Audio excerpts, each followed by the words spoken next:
इस वक्त की बड़ी खबर आ रही है, आपको बता दें नेशनल हेराल्ड केस से जुड़ी हुई। सोनिया गांधी और राहुल गांधी की मुश्किलें जो हैं वो बढ़ चुकी हैं, क्योंकि ईडी ने संपत्तियों पर कब्जा करने की प्रक्रिया जो है वो शुरू कर दी है। जी हां, national Herald money laundering case देश का बहुचर्चित मनी लॉन्ड्रिंग केस है, जिसमें एक बड़ा कदम उठाते हुए प्रवर्तन निदेशालय यानी कि ईडी ने सोनिया गांधी और राहुल गांधी से जुड़ी हुई जो संपत्तियां हैं उस पर कब्जा करने की प्रक्रिया को जो है शुरू कर दिया है।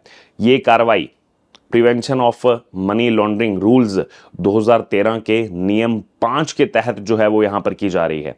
जी हां, विस्तार पूर्वक पूरी खबर आपको बताते हैं। प्रवर्तन निदेशालय कांग्रेस के नेशनल हेराल्ड अखबार और एसोसिएटेड जर्नल्स लिमिटेड यानी कि एजेएल से जुड़ी हुई मनी लॉन्ड्रिंग केस की जांच के दौरान जो कुर्क संपत्तियां हैं उसको जब्त करेगी। जी हां, ईडी ने शनिवार को एक बयान में कहा कि उसने 661 करोड़, जी हां 661 करोड़ रुपए की अचल संपत्तियों को कब्जे में लेने के लिए नोटिस जो है जारी किया है। ईडी ने PMLA act, prevention of money laundering act की धारा 8 और एसोसिएटेड नियमों के नियम 5(1) के अनुसार संबंधित संपत्ति रजिस्ट्रार को दस्तावेज सौंपे हैं जहां ये संपत्तियां हैं। वहीं ईडी ने कब्जे में लिए जाने वाले परिसर को खाली करने की मांग भी की है। अब इसको लेकर राजनीति भी शुरू हो गई है।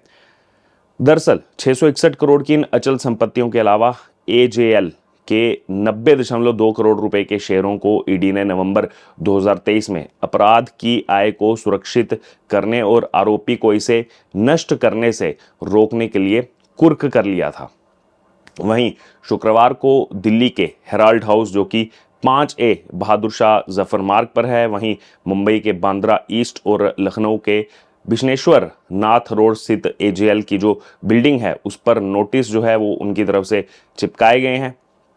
ईडी ने मुंबई के बांद्रा में हेराल्ड हाउस की 7वीं, 8वीं और 9वीं मंजिल, कुल मिला के इन 3 मंजिलों पर स्थित Jindal south west projects limited को भी नोटिस दिया है कि वह हर महीने किराया या फिर लीज राशि जो है वो प्रवर्तन निदेशालय के निदेशक के पक्ष में ट्रांसफर करे।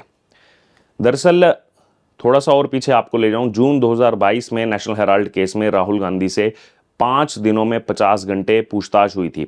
फिर 21 जुलाई 2022 में नेशनल हेराल्ड केस में सोनिया गांधी से 3 दिन में 12 घंटे तक सवाल हुए थे। इस दौरान उनसे 100 से ज़्यादा सवाल जो है वो किए गए थे। वहीं ईडी ने राहुल गांधी से भी जून में 5 दिनों में 50 घंटे से ज़्यादा समय तक जो है पूछताछ की थी। अब ये नेशनल हेराल्ड केस आखिरकार है क्या, फिर से आपको एक बार याद दिला देते हैं पूरा मामला क्या है।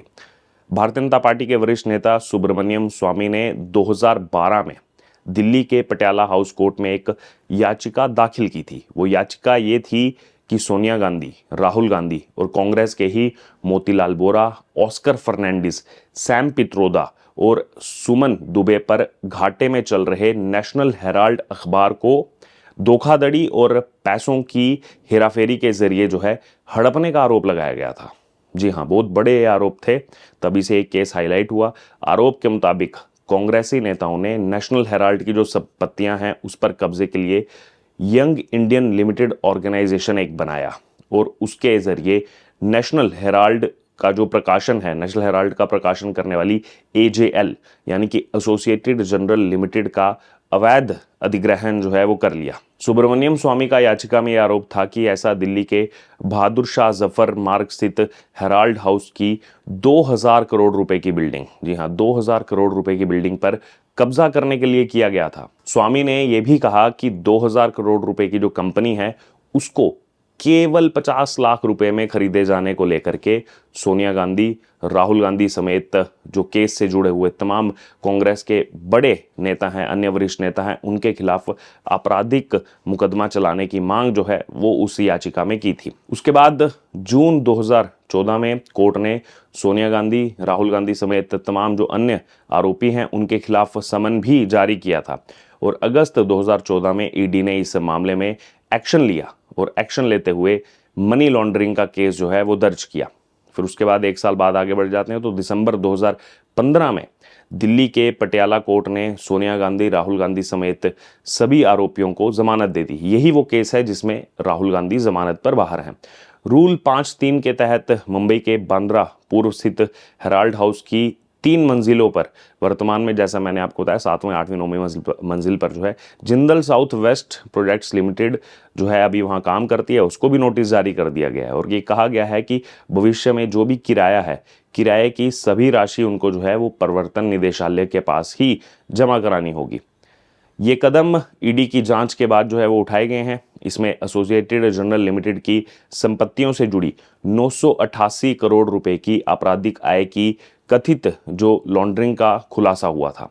इन संपत्तियों में केवल दिल्ली ही नहीं, दिल्ली है, मुंबई है, लखनऊ है, यहाँ की अचल संपत्तियां हैं। 661 करोड़ रुपए इनकी कीमत है। और एजेएल एसोसिएटेड जर्नल लिमिटेड के शेयर 90.2 करोड़ रुपए के इसमें शामिल हैं, जिन्हें 20 नवंबर 2023 को अस्थायी रूप से अटैच जो है वो कर लिया गया था। वहीं इस अटैचमेंट की पुष्टि जो है वो 10 अप्रैल 2024 को एडजुडिकेटिंग अथॉरिटी जो है उसकी तरफ से की गई थी। वहीं ईडी की ये जांच जो है वो 2021 में औपचारिक रूप से जो है शुरू हुई थी, जिसमें शुरुआत में 2014 में जो डॉक्टर सुब्रमण्यम स्वामी द्वारा जो चीज़ें कही गई थी, जो दायर की गई एक निजी शिकायत जिसके बारे में पूरी हमने आपको डिटेल बताई, वहीं से शुरू हुई थी। इस शिकायत में बड़े बड़े नाम शामिल हैं, राहुल गांधी, सोनिया गांधी, तमाम कांग्रेस पार्टी के वरिष्ठ नेता। आपराधिक साजिश रचने के आरोप हैं। यंग इंडियन लिमिटेड के माध्यम से केवल 50 लाख रुपए में एजेएल की 2000 करोड़ रुपए से अधिक की संपत्तियां जो हैं वो हड़पने का एक बहुत बड़ा आरोप जो है वो इसमें लगा है। इसी बीच अब कपिल सिब्बल जो है वो अपनी प्रतिक्रिया दे रहे हैं। कपिल सिब्बल ने इस नेशनल हेराल्ड मामले पर सरकार पर गंभीर आरोप लगाए हैं। जी हाँ, उन्होंने कहा है कि सरकार प्रवर्तन निदेशालय यानी कि इन्फोर्समेंट डायरेक्टोरेट के जरिए नेशनल हेराल्ड अखबार की संपत्तियां जब्त करने की कोशिश कर रही है, जबकि इस बारे में वो कुछ नहीं कह रहे कि कैसे 50 लाख रुपए में 2000 करोड़ रुपए की जो जगह है, या फिर कहा जाए 2000 करोड़ रुपए की जो एसेट्स हैं उसको यहाँ पर ले लिया जाता है। कितने में? केवल 50 लाख रुपए में। उसमें ना कपिल सिब्बल कुछ कह रहे हैं, ना मल्लिकार्जुन खड़गे। मल्लिकार्जुन खड़गे ने भी यही कहा कि पार्टी जो है वो नेशनल हेराल्ड की संपत्तियों की कुर्की से डरने वाली नहीं है। वहीं मल्लिकार्जुन खड़गे ने यह भी आरोप लगाया कि प्रधानमंत्री नरेंद्र मोदी ने उस अखबार की 780 करोड़ रुपए की संपत्ति कुर्क करने की साजिश रची, जिसे देश के पहले प्रधानमंत्री जवाहरलाल नेहरू ने शुरू किया था। अब देखिए, ये इतनी तो बेसिक नॉलेज होनी चाहिए मल्लिकार्जुन खड़गे को कि ये एक्शन प्रधानमंत्री की तरफ से लिया गया है, सरकार की तरफ से लिया गया है, या फिर ईडी की तरफ से लिया गया है। और ईडी एक स्वतंत्र जांच एजेंसी है और तमाम चीज़ें इसमें जो हैं वो कहीं ना कहीं इन कांग्रेस नेताओं के खिलाफ ही जाती हुई नजर आ रही हैं। लेकिन इसका भी सीधे तौर पर आरोप उनको किस पर लगाना है? बीजेपी पर लगाना है, मोदी पर लगाना है। बहरहाल अब ये जो एक्शन लिया जा रहा है ईडी की तरफ से, क्या कहना है आपका इस पर? पूरी विस्तार पूर्वक हमने आपको खबर बताई। अब आपकी इस पर जो राय हो आप जरूर हमारे साथ कमेंट बॉक्स में शेयर करें। बने रहें तमाम अपडेट्स के लिए द डिजिटल रिपोर्टर के साथ। धन्यवाद।